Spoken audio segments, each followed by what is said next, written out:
একত্রিংশ পরিচ্ছেদ। বিজয় কেদার প্রভৃতির প্রতি কামিনী কাঞ্চন সম্বন্ধে উপদেশ।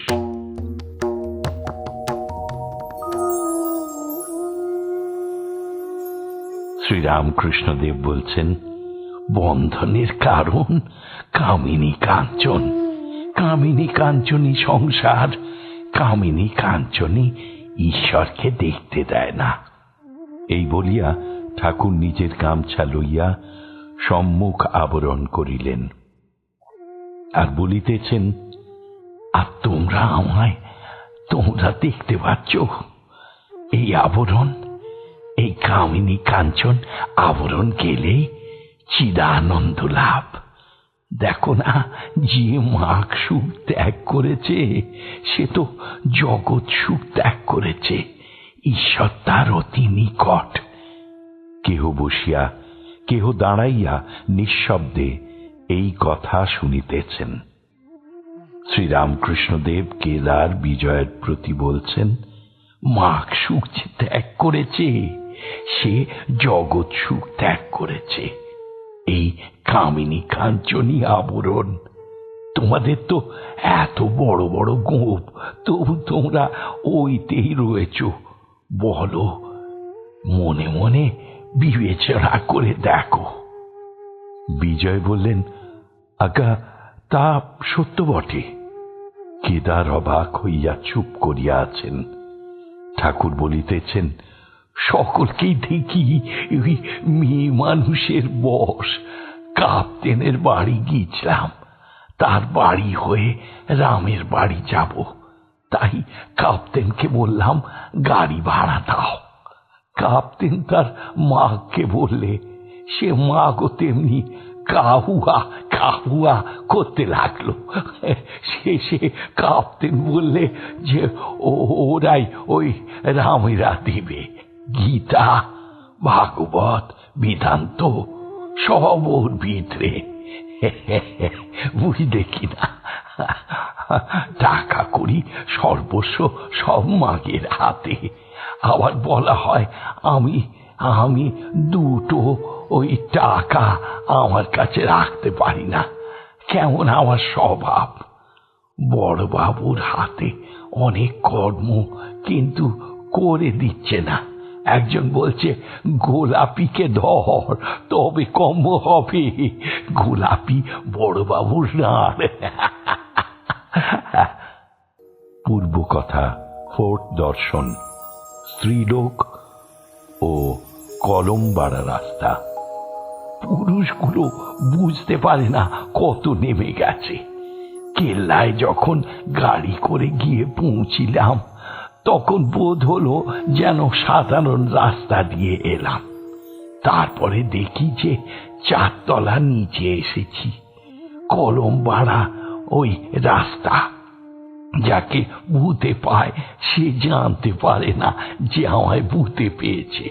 সে ভাবে আমি বেশ আছি। বিজয় সহাস্যে বলছেন, রোজা মিলে গেলে রোজা ঝাড়িয়ে দেন।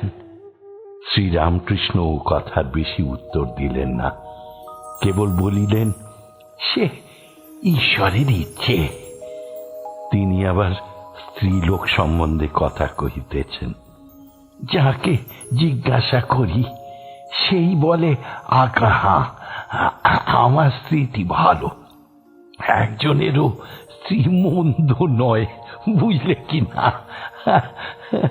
যারা কামিনী কাঞ্চন নিয়ে থাকে তারা নেশায় কিছু বুঝতে পারে না।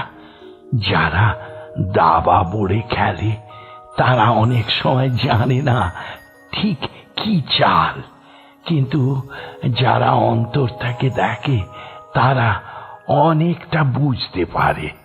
স্ত্রী মায়ারূপিণী। নারদ রামকে স্তব করতে লাগলেন, হে রাম, তোমার অংশে যত পুরুষ তোমার মায়ারূপিণী সীতার অংশে যত স্ত্রী, আর কোনো বর চাই না। এই করো যেন তোমার পাদপদ্মে শুদ্ধা ভক্তি হয়, আর যেন তোমার জগৎ মোহিনী মায়ায় মুগ্ধ না হই। গিরীন্দ্র, নগেন্দ্র প্রভৃতির প্রতি উপদেশ। সুরেন্দ্রের কনিষ্ঠ ভ্রাতা গিরীন্দ্র ও তাহার নগেন্দ্র প্রভৃতি ভ্রাতস্পুত্রেরা আসিয়াছেন। গিরীন্দ্র অফিসে কর্মে নিযুক্ত হইয়াছেন, নগেন্দ্র ওকালতির জন্য প্রস্তুত হইতেছেন। শ্রীরামকৃষ্ণ গিরীন্দ্র প্রভৃতিকে বলছেন, তোমাদের বলি, তোমরা সংসারে আসক্ত হইও না। দেখো, রাখালের জ্ঞান অজ্ঞান বোধ হয়েছে, সৎ অসৎ বিচার হয়েছে। এখন তাকে বলি, বাড়িতে যা, কখন এখানে এলি, 2 দিন থাকলি, আর তোমরা পরস্পর প্রণয় করে থাকবে, তবেই মঙ্গল হবে, আর আনন্দে থাকবে।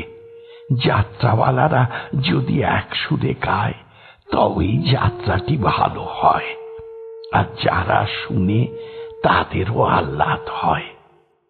ঈশ্বরে বেশি মন রেখে খানিকটা মন দিয়ে সংসারের কাজ করবে। সাধুর মন ঈশ্বরে 12 আনা, আর কাজে 4 আনা। সাধুর ঈশ্বরের কথাতেই বেশি হুঁশ।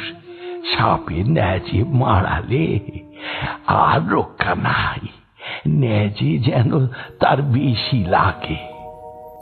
পঞ্চবটিতে সহচরীর কীর্তন, হঠাৎ মেঘ ও ঝড়। ঠাকুর ঝাউতলায় যাইবার সময় সিথির গোপালকে ছাতির কথা বলিয়া গেলেন। গোপাল মাস্টারকে বলিতেছেন, উনি বলে গেলেন ছাতি ঘরে রেখে আসতে। পঞ্চবটি তলায় কীর্তনের আয়োজন হইল।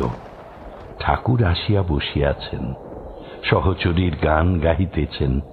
ভক্তেরা চতুর্দিকে কেহ বসিয়া কেহ দাঁড়াইয়া আছেন।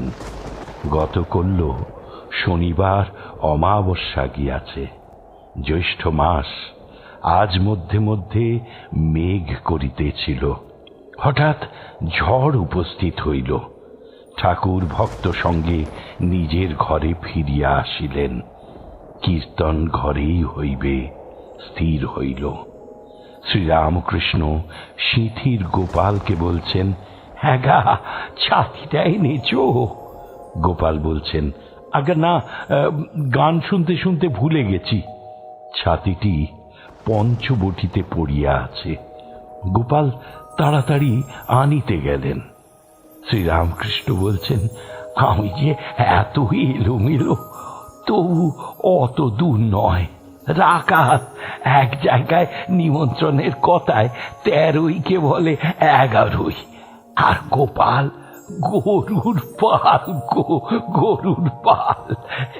সেই যে শ্যাকরাদের গল্পে আছে না, একজন বলছে কেশব, একজন বলছে গোপাল, একজন বলছে হরি, একজন বলছে হর। সে গোপালের মানে গরুর পাল, বুঝলে কিনা, গরুর পাল। সুরেন্দ্র গোপালের উদ্দেশ্য করিয়া আনন্দে বলিতেছেন, কানু কোথায়?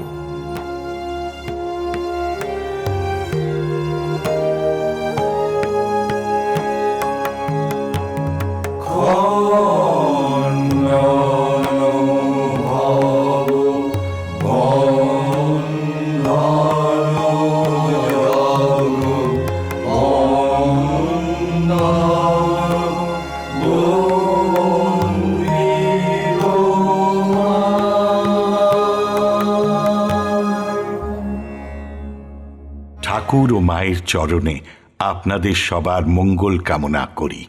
লাইক করুন, শেয়ার করুন, অন্যকে দেখার সুযোগ করে দিয়ে পুণ্য লাভ করুন। আর সাবস্ক্রাইব করুন, বেল আইকন পুশ করুন, যাতে আমাদের পরের নিবেদনের খবরটি আপনার কাছে পৌঁছয় সবার আগে। অমৃত কথন এই অনুষ্ঠানের আঙিনা থেকে আপনাদের সবার সুখ, শান্তি, সমৃদ্ধি কামনা করে বলি হরি ওম রামকৃষ্ণ।